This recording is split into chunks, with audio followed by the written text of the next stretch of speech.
want to leave something behind for the next generation, a legacy, not to toot your own horn, but it's almost just the impact of like the message of what you're trying to carry.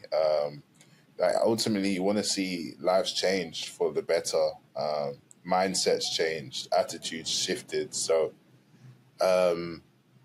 yeah, like every young person that's empowered is definitely my measure of success, and believing in themselves. It could be in so many different contexts. Like it could be helping a young aspiring football player to get his first contracts. It can look like helping a young girl who's been you know, working so hard to get into a Russell Group uni to study chemical engineering, like, and helping her with her personal statement. And I think most of us, I think, especially in our position as a bit older, it's funny saying that because we're still young, but there's always a younger person in our life that fits the mold, and we can pour into that person. So it doesn't even need to look like in this like grand scale of like I'm gonna start my own enterprise like of youth empowerment. It could just look like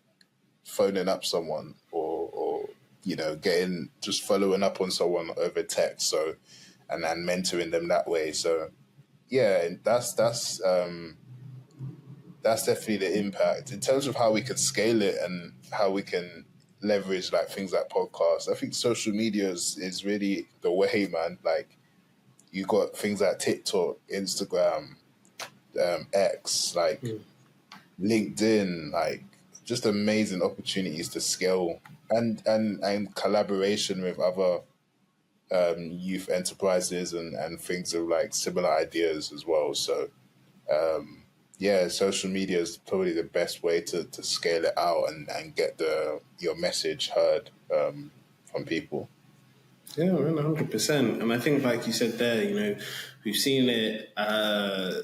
We've seen it as social media has grown and become like a tool for change. We've seen people, run campaigns, share opportunities. There are Instagram and TikTok accounts that focus on literally, as you mentioned, like sharing development opportunities for young people. There are people. I tell people this, like people get surprised about this, but I say this to people who are on LinkedIn. I say that there are loads of people in organizations, and sometimes people think it's only junior people in organizations that are interested in it, but I would say in my experience there are a lot of senior people as well who are interested in like sharing their knowledge and their resource with people who are interested. And it doesn't necessarily have to be the ones that you always see at like public speaking events or stuff like that. So I always tell people, if there's someone doing a job that you want to do, or is doing like working for an organization that you would love to work for, reach out to them on LinkedIn, send them a message and just be like, hey, love the work that you do. I would love to, have like a short call with you to run through like some career next steps or any advice that you've got for me, because I'm in a similar industry. I want to get into a similar industry to you. And yeah, you'd be surprised. It might start off with one conversation. It might be like you might not hear back. But I always tell people that if you don't put yourself out there and ask for some of these like opportunities and like, express your interest in working with people, you'll never know if like they would be interested. And yeah, I know that there have been people who have done it. They've received like career opportunities. Some of them have received support for their business.